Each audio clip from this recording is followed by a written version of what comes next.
So, try natin to. Subukan natin.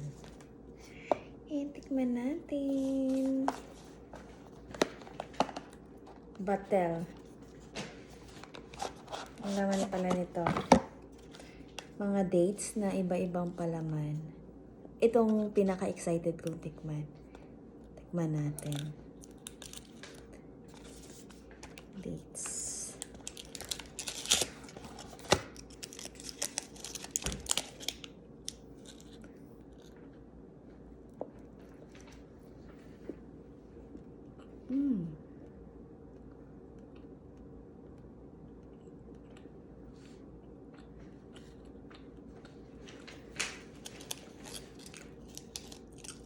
Masarap naman siya. Hindi siya ganun katamis eh. Matamis na kasi yung dates. Ito, hindi siya ganun katamis. Pero masarap.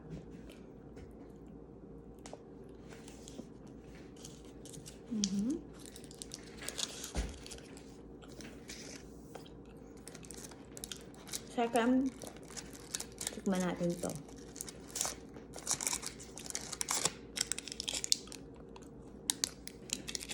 May peanut. Hindi siya peanut na peanut. Ayan.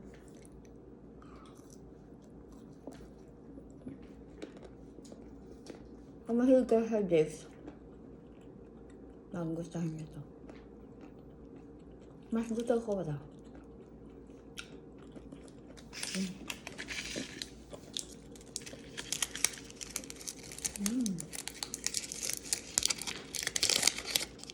Gusto ko lang matikman. Siyempre, maliit lang puso yun.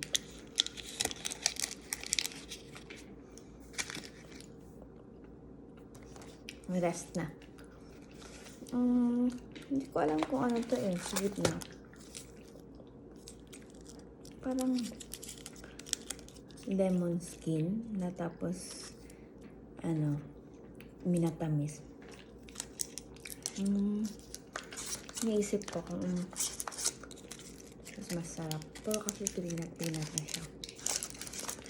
Ito parang pure na dates na siya. Wala siyang nilagay na something. So, ito na lang siguro para kakaiba kasi to may lemon. Tama nga ako. Parang lemon peel. Tapos minatamis. Tapos nilagay dito. Nagko-contrast naman siya kasi medyo alam mo parang maasim-asim. Pero matamis. Not bad. It's good.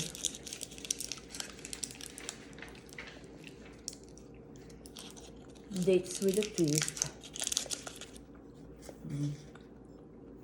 Batel pala to.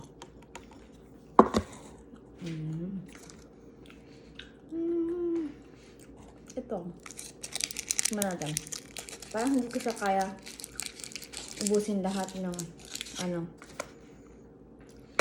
2, 3, 4, 5, 6. Ilan na na-try ko? Pang-4 na, diba?